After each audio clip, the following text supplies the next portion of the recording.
tongue, on my hair. Oh, good evening. Welcome to Celebrate Recovery. And listen, guys, I'm so excited to be here tonight. This is one of my favorite, always my favorite night to be at Celebrate Recovery. But in particular tonight, I'm going to give out a chip here. I skipped one chip a little bit ago. We went through our chip recognition. And so I went through, the months and the 30 days and all that good stuff. But this one is a XXXVI, 16 years. Anybody got 16 years tonight? Yeah, come on up here, baby. Yeah, come on up here. The love of my life is celebrating 16 years. And I'm so excited. I don't usually kiss people that get chips. But I'm going to set this microphone up, and Vickie's going to come sit down and share her story with you.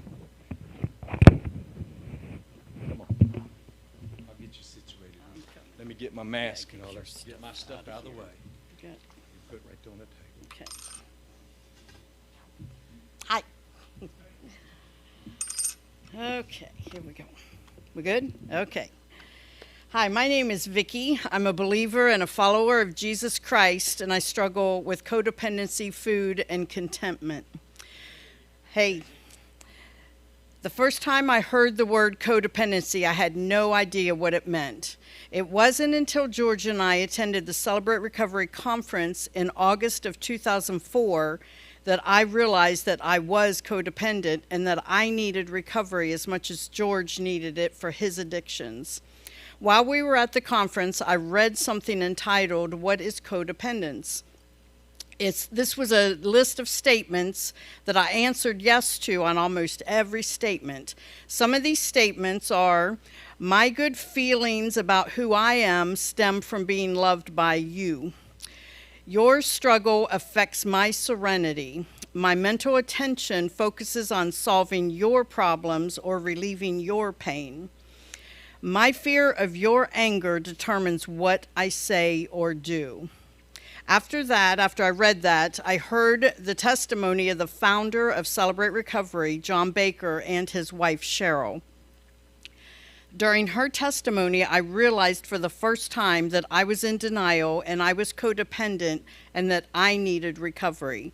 I always thought all our problems were because of George's drinking. In my first step study, I realized that my codependency started a long time ago as a child. I grew up in a wonderful Christian home, and I'm the youngest of 4 children.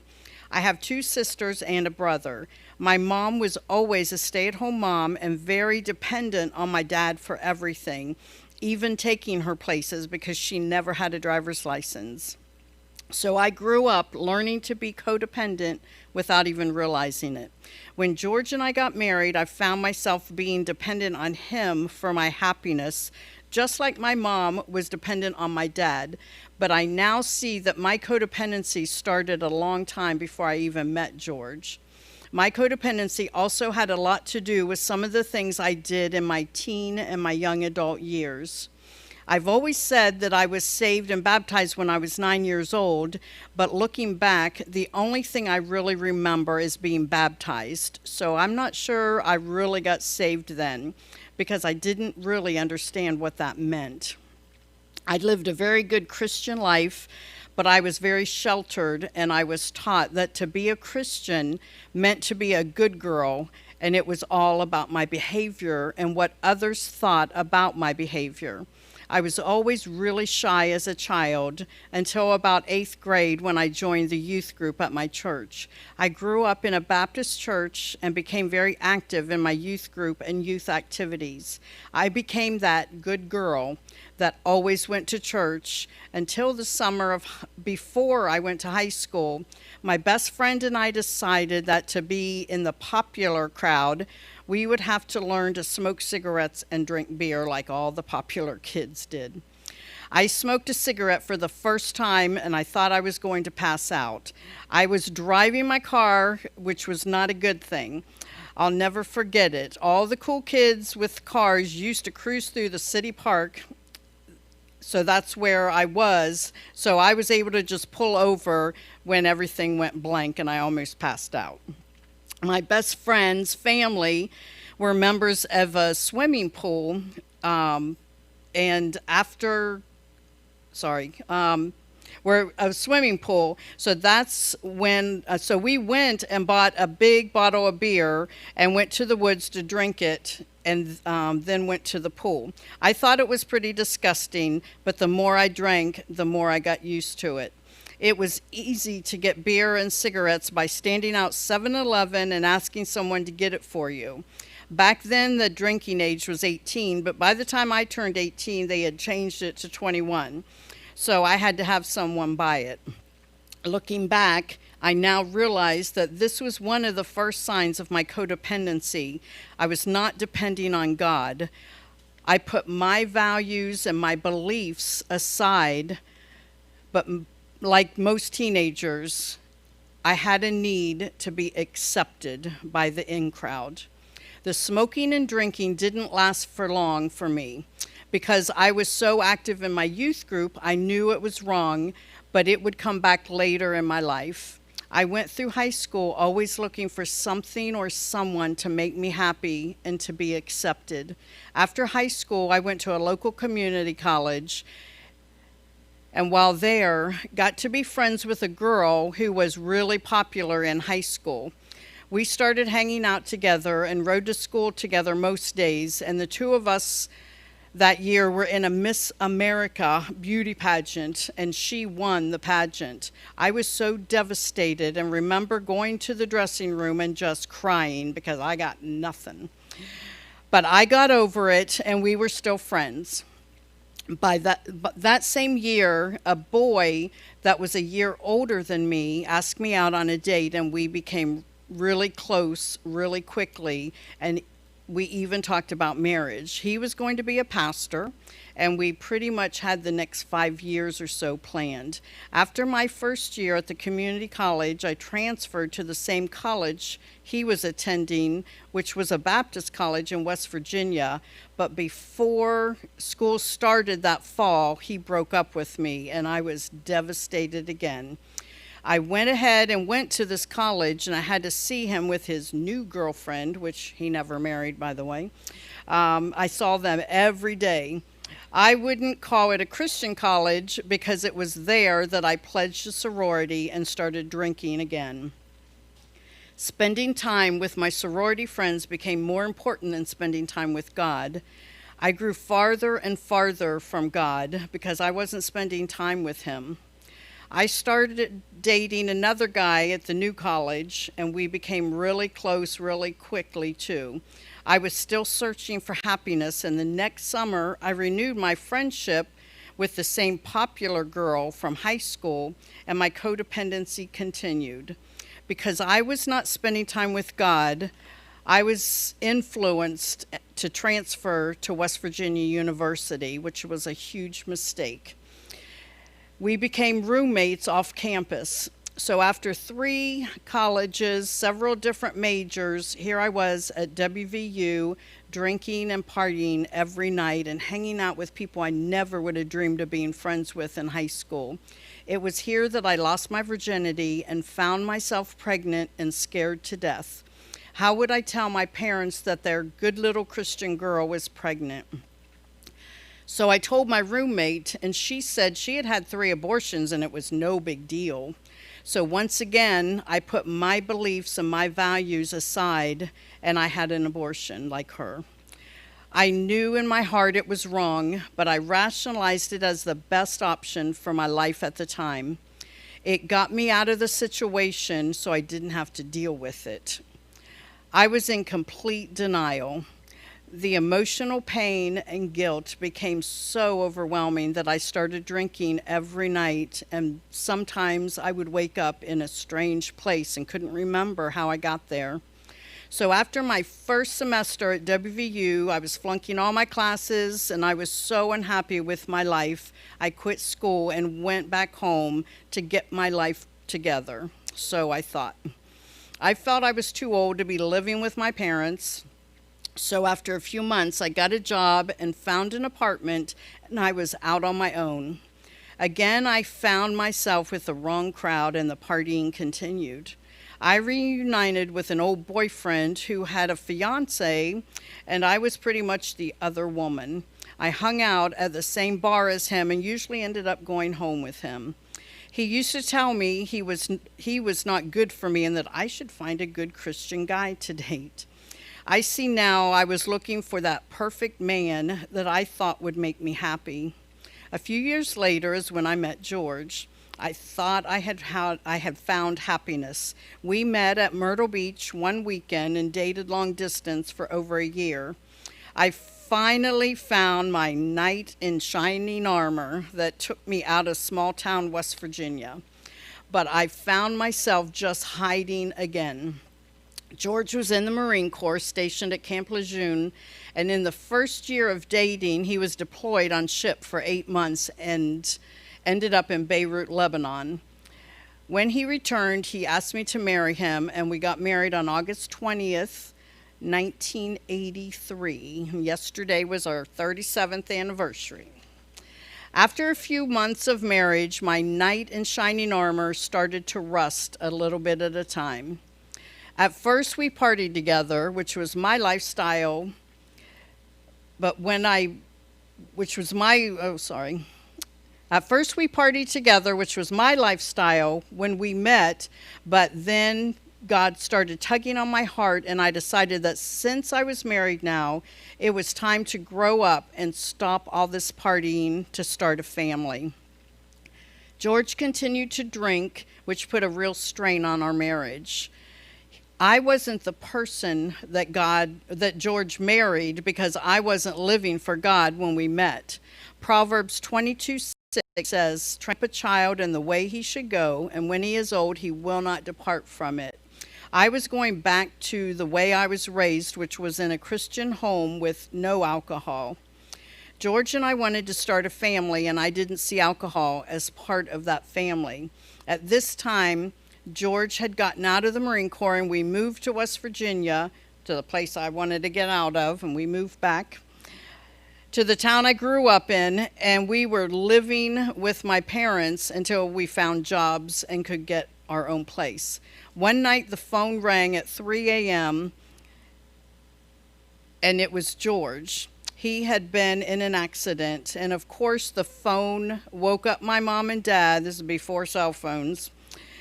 And my dad answered the phone, and we had to go to the hospital to pick him up. So my secret about his drinking was over. He was very drunk, and he had stitches in his chin, but other than that, he was fine. After we got home, the police came to my parents about 5 a.m., but they couldn't charge him with the DUI because he wasn't in the car when the police got to the scene. I was so embarrassed and couldn't hide George's drinking anymore. Soon after that, we moved into our own house and wanted to start a family. After a year and a half of trying to get pregnant, I made an appointment with an infertility specialist. It took 6 weeks to get the appointment. During those 6 weeks, I thought sure God was punishing me for the abortion. But at my first appointment, they did a pregnancy test, and I was pregnant. It turns out that the pregnancy was all in God's timing. If I hadn't been pregnant when I was, I probably would have left George, but I was too scared to leave and have a baby on my own. But now we have been married. By now, we had been married for about 4 years, and those of you that have heard George's testimony, you know that when I was 7 months pregnant, George lost his job, and all I could say is praise the Lord. That's because George was the manager of a restaurant, which was really a nightclub, and he could get all the alcohol and drugs he wanted for free. I didn't even know about all the drugs he was doing. It was during this time that he also cheated on me and had an affair. Sometimes I would go to this club at night, but the bouncer would always see me coming and always warn him that I was coming. I even tried parking around the side of the building and sneak around to the front so the bouncer wouldn't see me coming. Can you say codependent? It was absolute insanity. He would work till the club closed and then go out after work, and sometimes we wouldn't see each other for days. There were many nights that I would be up most of the night worrying about him, and I would even call the police and the hospitals to make sure he hadn't been arrested or in another accident. I prayed all the time, and sometimes all I could say is, God, help me, because I couldn't even find words to pray. That's when the Holy Spirit steps in and interpreted my prayers to God. At that time in my life, I felt so all alone and had nowhere to go, and the few people I could talk to at work were telling me to leave him. George and I were going in opposite directions, and I felt unloved and isolated. Bitterness started taking control of my heart, and my love for George became very distant. We grew so far apart that I thought there was no hope for our marriage. But I stayed because I didn't know what else to do, and I was scared. I didn't want our children to grow up without a father like George did. Plus, being the good Christian girl that I pretended to be, I couldn't be the first one in my family to get divorced. I cried most nights because he was hardly ever home. Sometimes I wondered why God was allowing this to happen to me. What could I do to make him stop drinking? If only he would stop drinking, our marriage and our life would be fine. Again, can you say codependent? After George lost his job, we moved to an even smaller town in West Virginia, and I was happy to get a fresh start. We found a church to start attending, but it wasn't long before George was going out and the drugs and drinking continued. After a few years there, we moved again and hoped for another new start, but I was still in denial. I still thought everything was about George's drinking and didn't look at myself for any responsibility.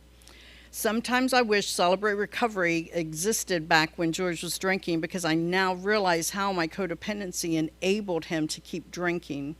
But God, in his perfect timing, knew what he was doing. Because I was so codependent on George for my happiness, I wasn't relying on God's power, and I was trying to live life all on my own. I didn't pray for God to give me the strength to change myself and to forgive. I made it all about George and his behavior. Galatians 3:3 says, "Are you so foolish? After being with the Spirit, are you now trying to attain your goal by human effort?" I was trying to do it all by myself, and now we know that George was trying to do it on his own too. He told me he prayed that God would help him stop drinking, but that his prayers didn't seem to work. It never occurred to me that he wasn't saved, because he told me he was.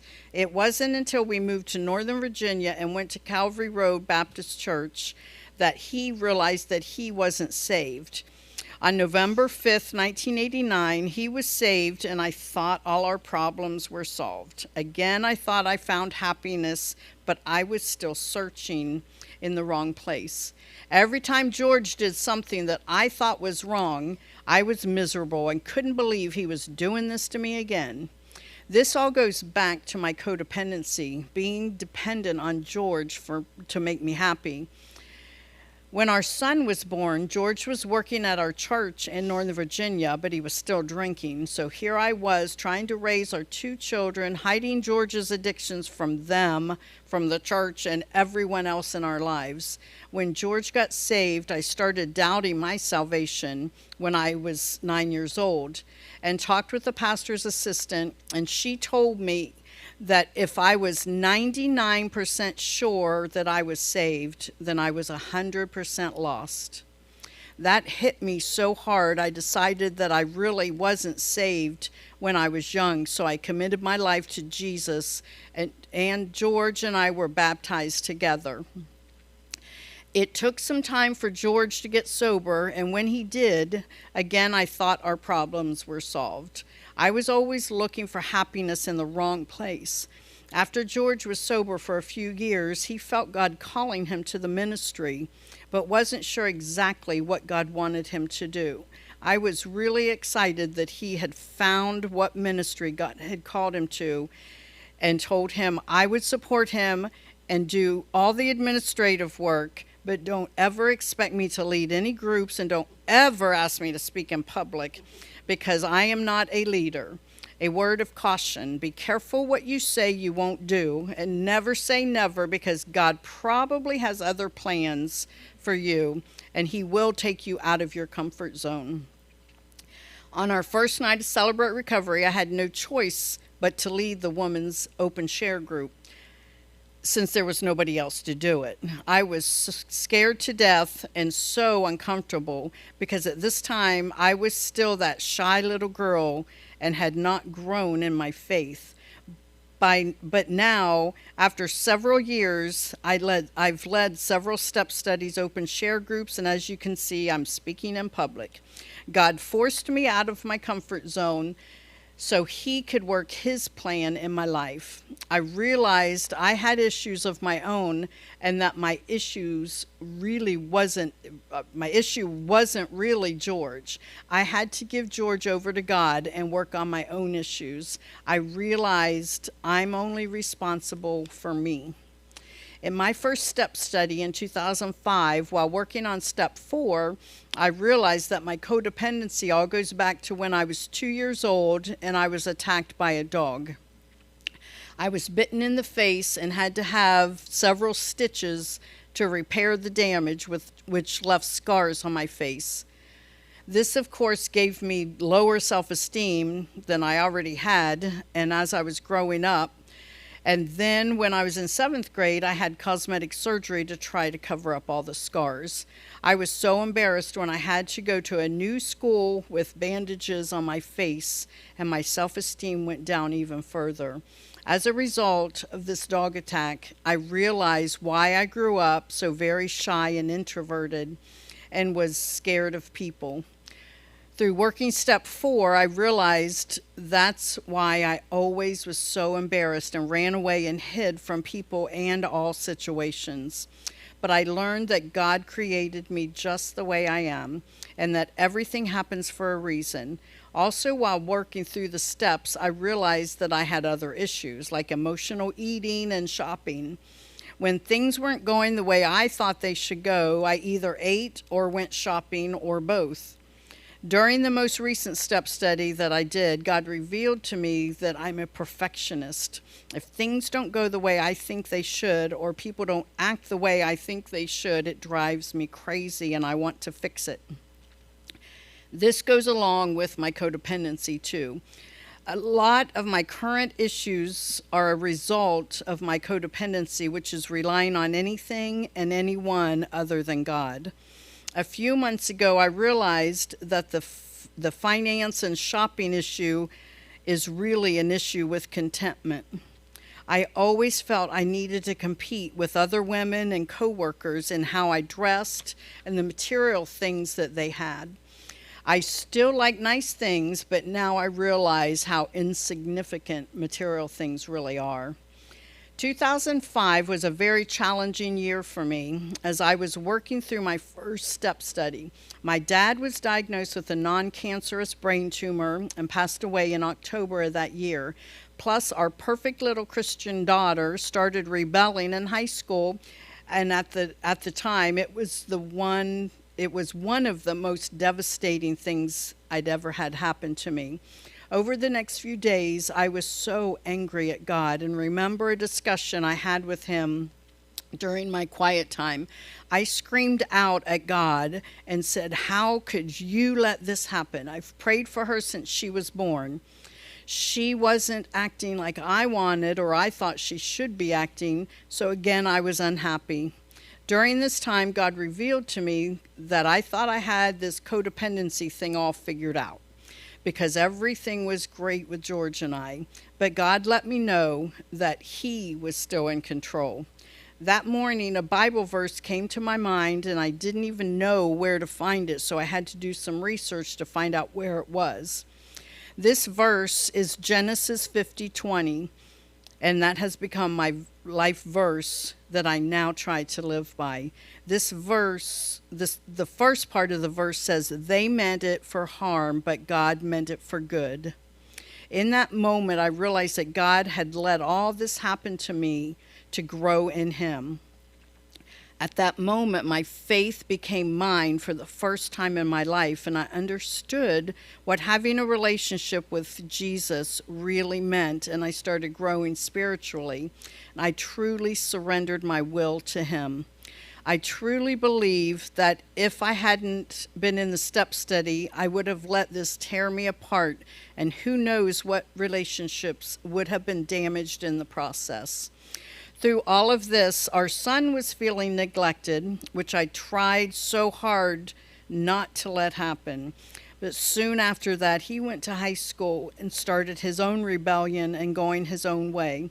During this time, the same verse that was true for me kept going through my head. Proverbs 22:6. Train up a child in the way he should go, and when he is old, he will not depart from it. Now both our children and our son-in-law are down here in North Carolina with us, and we're building good, healthy relationships with all of them. Because I went through a step study, I now know that true happiness can only be found in Jesus Christ. Once I realized that I couldn't change my kids or George or make them act the way I wanted them to, the Lord was able to do a great miracle in me.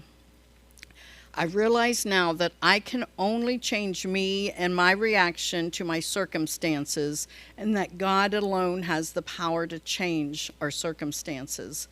I am powerless to do anything on my own.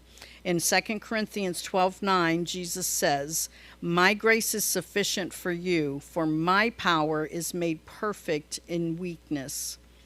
I was trying to play God and thought I could change others and make them the person I thought they should be. Once I started focusing on what God wanted for my life and stopped trying to change everyone else, God was able to start working on recovery for all of us. My heart was softened to George, and the Lord gave me a renewed love for him. We still have challenges in our marriage, and we continue to work on our relationship. But because Jesus Christ is at the center of our marriage and our family, Romans 8:28 has become true in our lives. And that says, "And we know that all things work together for good for those that love God and are called according to His purpose." I just needed to get out of God's way and let Him work His plan. In August, I don't need to say that because yesterday was our anniversary, 37 years.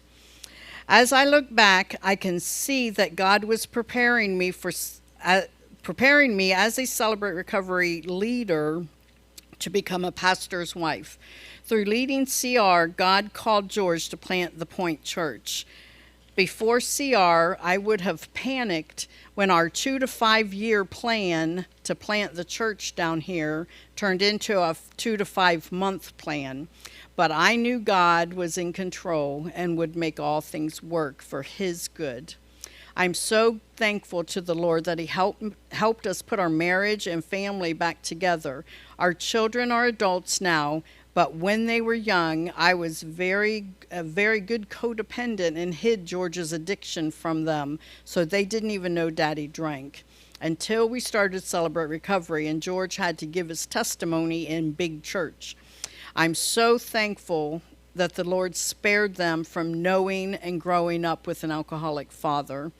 We also have a wonderful son-in-law, 2 beautiful granddaughters that are the light of Papa and Gamma's lives, and we also have a grandson, Grayson, who is 2 years old, and he's the light of our lives too. Through Celebrate Recovery and starting the Point Church, God has called me to go back to school after 40 years to be a Christian counselor. Over the years, I've seen so many people that need counseling but can't afford it, and I want to provide Christian counseling for free. If I can, I don't need to say that either. And I did graduate a couple years ago and have a degree in Christian counseling. Because of Celebrate Recovery, I have been blessed with many new friendships in my life, which I now know that will last a lifetime. I have learned to look at people in a different way because I don't know what they are going through, and I should never judge anyone else. Everyone has a story, and they are the way they are for a reason. But my greatest blessing is that George answered God's call to lead Celebrate Recovery 16 years ago and then to plant the Point Church. I'm so very proud of him and love him with all my heart.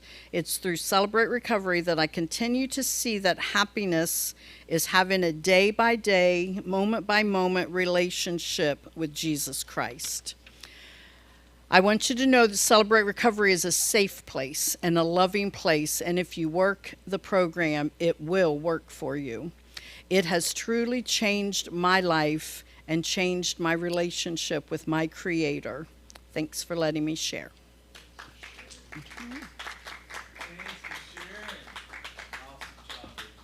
Thank you. Okay. Look at that eyes. Okay. I love you, baby. You're awesome. You're awesome. And we lived happily ever after, forever and ever. We still got struggles. We still deal with junk. We still deal with life. But yet we know this. We will get through it. I gave somebody some advice today, and I often give this advice.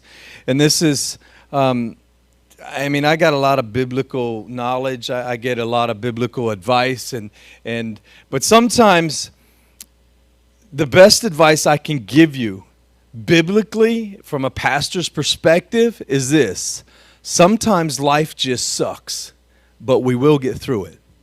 We will get through it. And we're getting through it. And I am so, so, so pleased that you never left me, baby. Thank you. I love you. I love you. I just want to close with, I was going to make a couple of comments, but I won't. I was going to talk about her Christian counseling. The whole time she was going through all that and studying all that Christian counseling, I think I was the example. She'd look at me and say, yeah, you got this going on.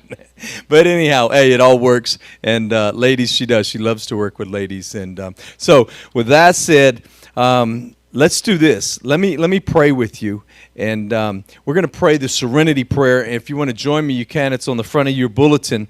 And it reads this way: God, grant me the serenity to accept the things I cannot change, the courage to change the things I can, and the wisdom to know the difference, living one day at a time, enjoying one moment at a time, accepting hardship as a pathway to peace, taking as Jesus did, this simple world as it is, not as I would have it, trusting that you'll make all things right if I surrender to your will so that I may be reasonably happy in this life and supremely happy with you forever in the next. Amen.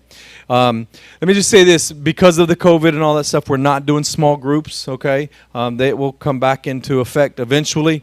We will be back here next Friday. If you don't have a church home and you're looking for somewhere to go to church, 10 a.m., come right through that door and go right out that door, or park around back. Bring your own chair, bring your own coffee, bring your own umbrella if you want to, if it gets too hot out there. But at 10 a.m., I would love to have you guys come hang out. I got one more thing for you. Keep coming back. It works if you work it. Tell them, Sherry. You are dismissed.